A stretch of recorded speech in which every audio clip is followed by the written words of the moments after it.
Go. Hey, good morning, everyone. We're preaching through the book of Philippians. It's a great book. In fact, someone from Minneapolis told me the other day he reads through the book of Philippians almost every day because there's so much encouragement in that book. And, you know, Paul wrote this to encourage followers of Jesus. And he uses that word joy or rejoice 17 times in the book of Philippians. Wow. It sounds like Paul wants us to enjoy life. Not just endure life or put up with things, but enjoy life while we're here on earth. He wants us to enjoy trusting in Jesus Christ, not just for your salvation, but also for the power to overcome temptation and just for the sheer joy of having that relationship with Jesus Christ. Well, this morning, Paul is going to give us some daily habits. Daily habits of how to maintain or safeguard that joy in our life. Paul writes in chapter 3, verse 1, whatever happens, people, he says, rejoice in the Lord. In other words, celebrate about your relationship with the Lord. Paul says, I never get tired of telling you these things, and I do it to safeguard your faith, or how to maintain that joy in our lives. You know, it's so easy to get discouraged in life by the things we see on TV or on the internet. I mean, recently, wow, hasn't that been something to really kind of sadden you? Yeah. Paul didn't want the Philippian church to get discouraged.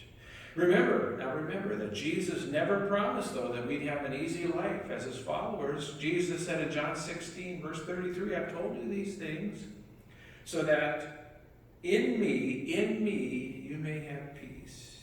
In this world, you're going to have some trouble, but take heart, I've overcome the world. Jesus is telling us that on this earth, we're going to be tempted to be discouraged. But he's also telling us that by trusting in him, trusting that he loves us and that he'll go through any difficulty with us, that will give us real peace. Well, in our Bible today, Paul is going to explain in his own life how he tried to earn salvation. He tried to earn his way into heaven. He did an awful lot. He tried to keep every single rule out of the book of Leviticus. But Paul came to accept that all he needed was faith in Jesus Christ and knowing Jesus as his Lord and Savior.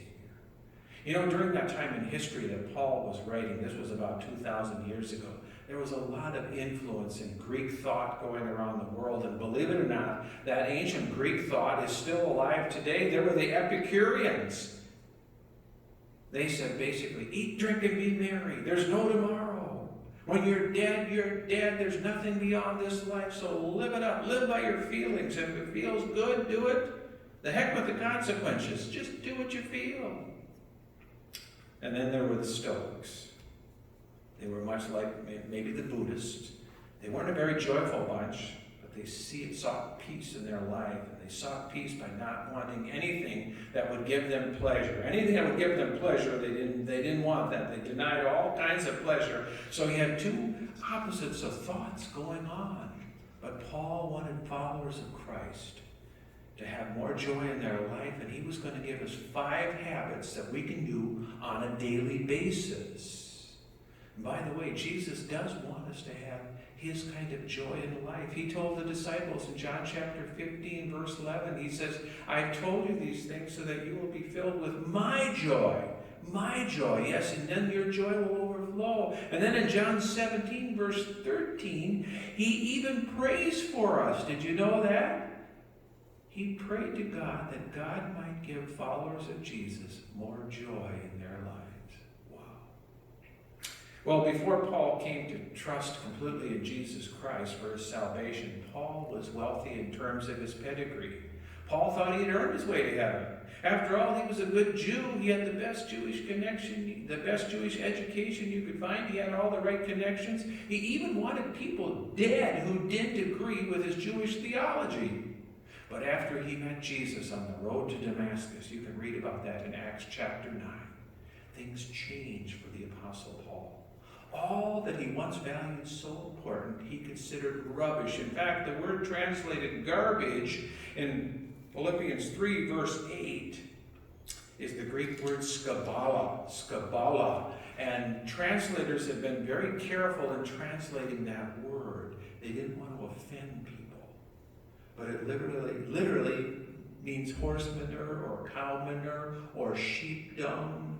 Paul is saying that everything he thought was so important had lost its value the more he got to know Jesus Christ. Now in Philippians chapter 3, we have several habits that you and I as followers of Jesus, if we practice them, we're going to find ourselves maintaining that joy in life. And the first thing we need to do every day is relax in God's grace. Don't try to earn God's love. Just receive it each morning. If you feel you've done something wrong or harmed someone or disobeyed the Bible, just confess it before the Lord.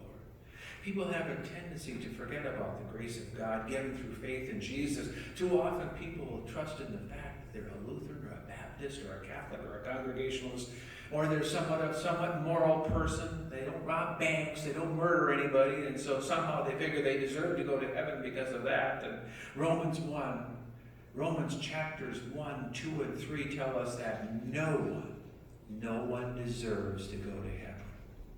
The Bible tells us it's only by God's grace given through Jesus Christ.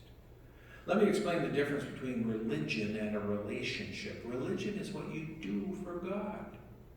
Relationship is what God has done for you. Jesus didn't come to just give us a religion. God is interested in us having a relationship. The Bible is all about what God has done for you, not what you can do for God. The Bible is all about what God has done for you and what Jesus did for you on the cross. Philippians 3:3 says, we don't brag about what we've done.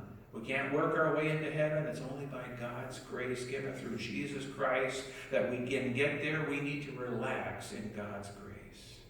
The problem is that sometimes people get tempted to think it's all about following rules and church traditions or church rituals.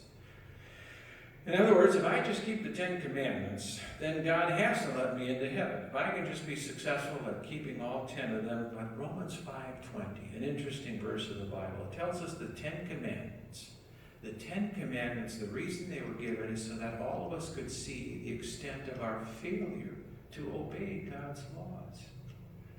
Then Paul says that the more we see our sinfulness, the more we see God's abounding grace forgiving us. The more we see our sinfulness, the more we see our need for Jesus Christ.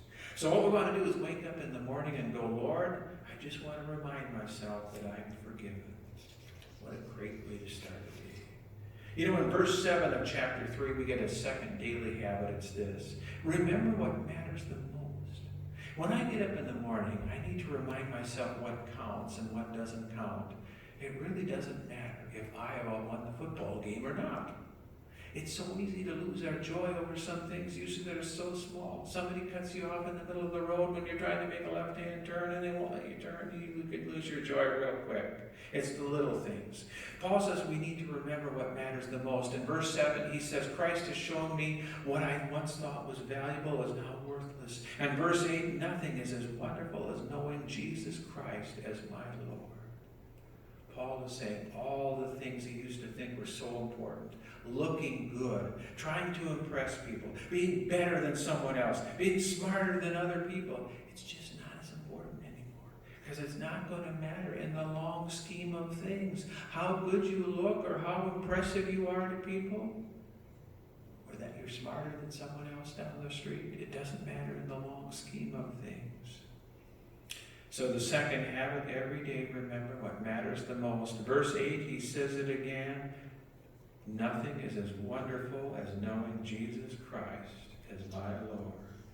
Well, so what Paul is saying is all the stuff that he used to worry about, get uptight about, get stressed out about, he said it isn't worth poop. Basically, that's what he's saying. So the third daily habit for us that Paul wants us is get to know Jesus better. Every morning we should wake up saying, Lord, thank you for those forgiveness that you offered me. And if I don't get anything else done today, I want to know you a little bit better. And I want to love you a little bit more. I've said this a number of times here before, but you and I were made to live in relationship to God. That's why we were made. Paul said in Philippians 3, verse 10, I want to know Jesus and the power of his resurrection. And he's saying I want to know him better. I want to be in a deeper relationship. You know, we have to understand the difference between knowing about someone and knowing someone. He says, I want to know Christ. You know, knowing about people isn't the same. You can know something about someone, but you don't necessarily know them. You know, I know a lot of stats of certain football players and basketball players, but it doesn't mean I know them. Paul says, I know Jesus because I spend time with him. I have this relationship with him. To get to know Jesus, we got to make some time and spend time with him. But let me tell you now, it doesn't take a lot of time. Sometimes if you can just set aside 10, 15 minutes. In any relationship, whether it's with your spouse or your kids or grandkids, just a few minutes of your focused time can make all the difference in the world. I'm not talking about hours and hours. Even just a few minutes. Morning, evening, afternoon, whatever it works out. But in that time, there's something we have to do. We have to not be busy. We got to calm our minds down. We have to do what Psalm 46:10 tells us. Be still. Know that I'm God. The word for still there is vacata, the Latin word vacata. In other words, it sounds like vacation. He's saying, take a vacation. Know that I'm God. In other words, take a step back, sit back, breathe out. You're not in charge. Let God be in charge. You want to get to know God better, you got to spend time for him. You know, the fourth habit that Paul is telling us here too is review where we need to grow. Following Jesus is a decision. It's followed by a process the rest of your life. Did you know that? It's like a marathon run. You can't follow without walking or running. You got to be moving forward. Philippians 3, verse 12 and 13, some interesting verses. Paul talks about this. He says, I don't mean to say I'm perfect. And by the way, none of us are. And he goes on to say, I still haven't learned all that I should. In other words, he realizes it's a growth process, but I keep working toward that day when I finally will be all that Christ saved me for and wants me to be. No, dear brothers, I'm still not all that I should be. You know what's amazing about these verses is that it was written by the guy who wrote 1/3 of the New Testament.